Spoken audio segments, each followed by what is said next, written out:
you might be asking yourself, what am I holding in my hand? Well, this right here, this is America's biggest mystery, the Rubik's Cube. And today, I'm going to be showing you that this, what seems to be an impossible puzzle to most, is actually not that confusing. I'm going to show you how to solve it.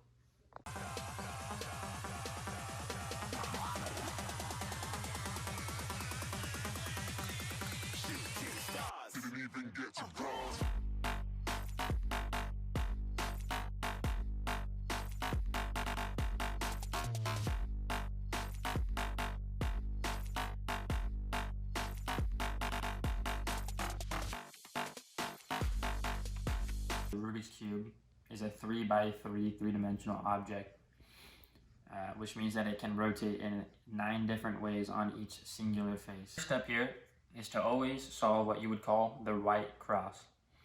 So the way you know which side you are on, even if it's scrambled up, is by the centerpiece. The centerpieces cannot move and they always stay the same. So this bottom right here is going to be the white side. We're going to solve the white cross. Now a cross is the shape like that. So that's 4 edge pieces and the centerpiece. As you can see, we already have 1. And we're going to look for the other 3. So we have 1, 2, and 3. And we want to get these down here. But on top of that, you also want the corresponding color to that white edge to be on the same side. So as you can see, we've got the white and green here. We're going to line that up to the green center. So now these are perfectly lined up. This is an example of a perfectly solved white cross.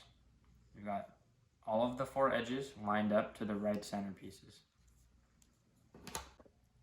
So now that we've solved the white cross, the next step to solve the cube would be to filling in the bottom layer and the second layer at the same time. And the way you do that is you make pairs of corner pieces and other edge pieces. So now that I have the white cross and done as well, my last focus is going to be on solving the yellow layer. Now there are 3 different ways that you can see the final yellow face appear after you've solved the bottom 2 layers. You'll either see a yellow bar, a yellow fish, we call it a fish hook, or you could call it a pointy arrow, or you'll just see 1 yellow dot. Bar, you have 2 horizontally. In a corner, you have 2 diagonally. And with just the dot, then you have none oriented. So in this case, we have a bar. I'm going to put up an algorithm that will show you how to solve the bar. But basically, you move the front face and then do a simple RU, R prime, U prime, and then move the face back. And now you have a yellow cross. In this case, I have 2 facing up. Our goal is to get 1 facing up. So since I have 2, you always want 1 facing you in the bottom left-hand corner. And then you're going to repeat this new algorithm, which I'll put up on this screen. And as you can see, I now solved the yellow face. So there's a couple situations that can occur.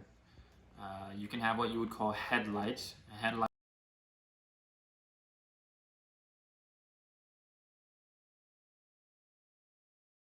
middle piece is unaligned. There's some other examples, but those are the 2 main ones. In this case, I have headlights.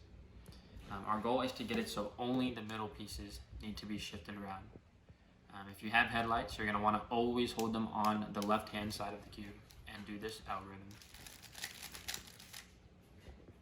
And as you can see, I am now left with a pattern that only has to do with the middle pieces being swapped around. Now, once you did what I did, you'll get a pattern, like I said, that only has the middle pieces being swapped around. In this case, I have this blue piece needing to go here, the green piece needing to go here, and the orange piece needing to go here. And that's what we would call a right swapping of the middle pieces. Do the one that needs to go to the right now. And as you can see, I solved it.